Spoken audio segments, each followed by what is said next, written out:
Hello friends, welcome my H medicine channel. আজকে আবার এক নতুন টপিকের উপরে আমি ডিসকাস করতে যাচ্ছি, সেটি হচ্ছে এই সাইফন ড্রপ।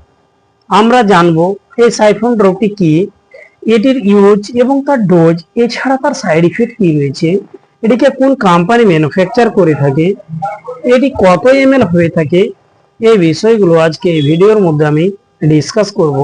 তার আগে আপনাদের কাছে রিকোয়েস্ট, আপনারা এইচ মেডিসিন চ্যানেলে নতুন হয়ে থাকেন, এইচ মেডিসিন চ্যানেলকে সাবস্ক্রাইব করুন, পাশে থাকা বেল আইকনটিকে প্রেস করে দিন, অল নোটিফিকেশন অন করে রাখুন সবার আগে ভিডিও পাওয়ার জন্য। ভিডিওকে স্কিপ না করে সম্পূর্ণভাবে দেখবেন। আসুন আমরা সর্বপ্রথমে জানব এই সাইফন ড্রপ এটি কত এমএল হয়ে থাকে। সাইফন ড্রপ এটি 15 এমএল হয়ে থাকে।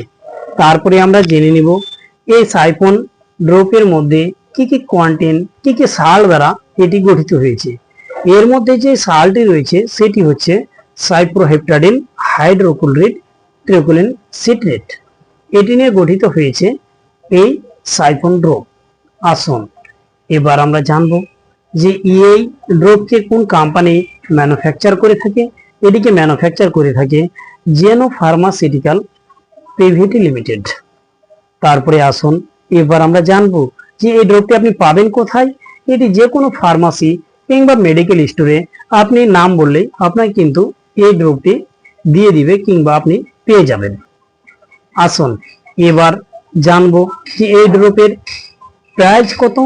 এই ড্রপের বর্তমান মার্কেট প্রাইস হচ্ছে 73 অর্থাৎ 73 টাকা। তারপরে আসুন এবার আমরা জানবো যে এই ড্রপটি মূলত কাদের। এই ড্রপটি মূলত শিশুদের।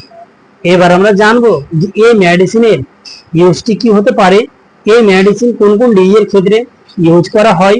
এই মেডিসিনকে ইউজ করা হয় বেশ কিছু ডিজিজের ক্ষেত্রে, যেমন বিশেষ করে একে ইউজ করা হয় যখন শিশুদের খাওয়ার এনার্জি থাকে না, সেই খাওয়ার এনার্জি নিয়ে আসার জন্য কিংবা ক্ষুধা বাড়ানোর জন্য।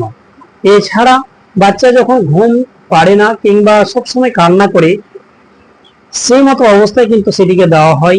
এছাড়া দেওয়া হয় যেমন শরীরের মধ্যে অ্যালার্জি, চুলকানি, ঠান্ডা লেগে যায়, তার কারণে কাশি হয় কিংবা বারবার হাঁচি আসে, সেই ক্ষেত্রে কিন্তু এই ড্রপকে দিয়ে থাকি। আসুন এবার আমরা জানবো এই ড্রপের ডোজটি কি হতে পারে।